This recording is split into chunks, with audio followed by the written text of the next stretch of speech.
Welcome back. Let's briefly review what we've studied in the last two sessions. We're focusing on Jesus' resurrection this month, and we started off discussing some characteristics of the risen Christ. He restored those who saw him. He gave them belief and joy, and he called them to action. In the second session, we focused on Thomas and his reactions to the risen Christ. Today, we'll look at the disciples on the road to Emmaus and how their encounter with the risen Christ changed them. If you remember from session 1, the two women who go to see Jesus in the tomb but find it empty rush to share the news with the disciples. However, their news wasn't received in the way they expected. Luke records that what they said was labeled as nonsense. A crack had already started to form in the fellowship of the disciples after the crucifixion of Jesus.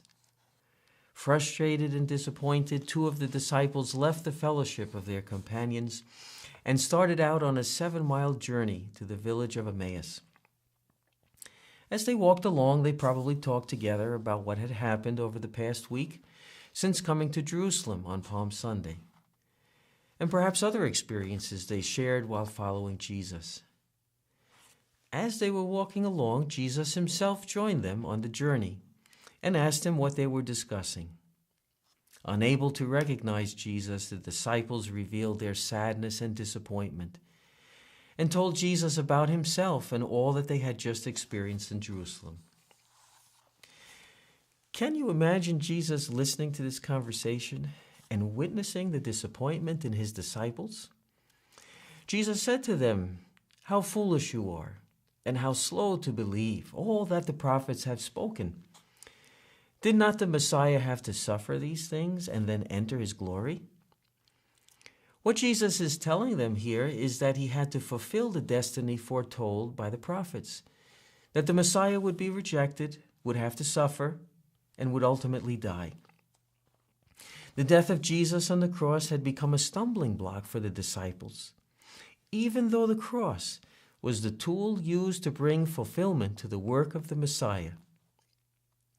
Jesus continued the conversation by teaching the two disciples what the prophets had said about him in the scriptures.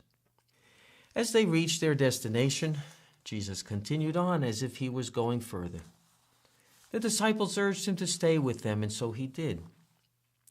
While sitting at the table together, Jesus took bread, gave thanks, broke it, and gave it to the disciples. In that moment, their eyes were opened, and they recognized the Lord. Then Jesus disappeared from their sight. At any point during the journey, Jesus could have revealed his identity, yet he waited until this moment when they were at the table together to reveal himself. It is in this moment when Jesus' words at the Lord's Supper come to life. "Do this in remembrance of me." That very hour that they realized their fellow traveler was Christ, these two disciples returned back to Jerusalem to share their story, to bring hope to their fellow disciples. Therefore, we see their journey come full circle. They started in Jerusalem and they ended in Jerusalem. But during the journey, they were transformed from doubt and unbelief to joy and faith. At the beginning of the journey, they were disappointed and unable to recognize Jesus. At the end, they were filled with hope and were able to see.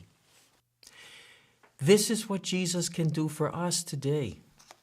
In our moments of disappointment and hopelessness, sometimes unbeknownst to us, Jesus walks with us and changes our perspective. The power of the resurrection alive in us fills us with confidence that Jesus is with us and can change our lives.